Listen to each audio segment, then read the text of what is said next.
আমরা যেটা বলতেছিলাম, এখন আমরা এই যে টু এবং টুয়ার্ডস এই দুইটারই অর্থ হচ্ছে কি দিকে বা প্রতি, এরকম।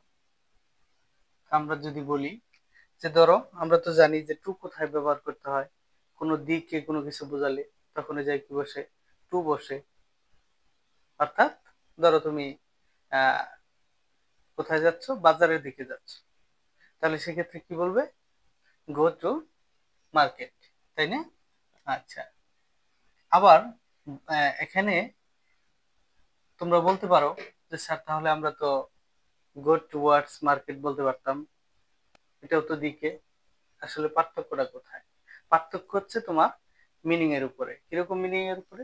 তুমি যদি চিন্তা করো যে তুমি বাজারে যাচ্ছ, কোথায় যাচ্ছ, বাজারে, মার্কেট, সেই ক্ষেত্রে ফিক্সড তুমি যাচ্ছ কোথায়, বাজারে, সেই ক্ষেত্রে তোমার এখানে কি বসবে, টু মার্কেট। হ্যাঁ, তোমার মেইন পারপোজ কি, যে তুমি বাজারে যাচ্ছ কেনাকাটা করতে, তার মানে তোমার লক্ষ্যটা হচ্ছে কি বাজার। আবার আমরা অনেক সময় কি করি, যে ধরো কোনো একদিকে ঘুরতে যাচ্ছি, কোথায় যাচ্ছি, বাজারের দিকে। আমরা কিন্তু নর্মালি ঘুরতে যাচ্ছি, আমরা ওখানে কোনো কেনাকাটা করার উদ্দেশ্যে যাচ্ছি না। ঠিক এরকম যদি হয়, সেই ক্ষেত্রে তোমার এখানে টু এর জায়গায় কি ব্যবহার করতে হবে, টুয়ার্ডস। হ্যাঁ, টুয়ার্ডস, যে আই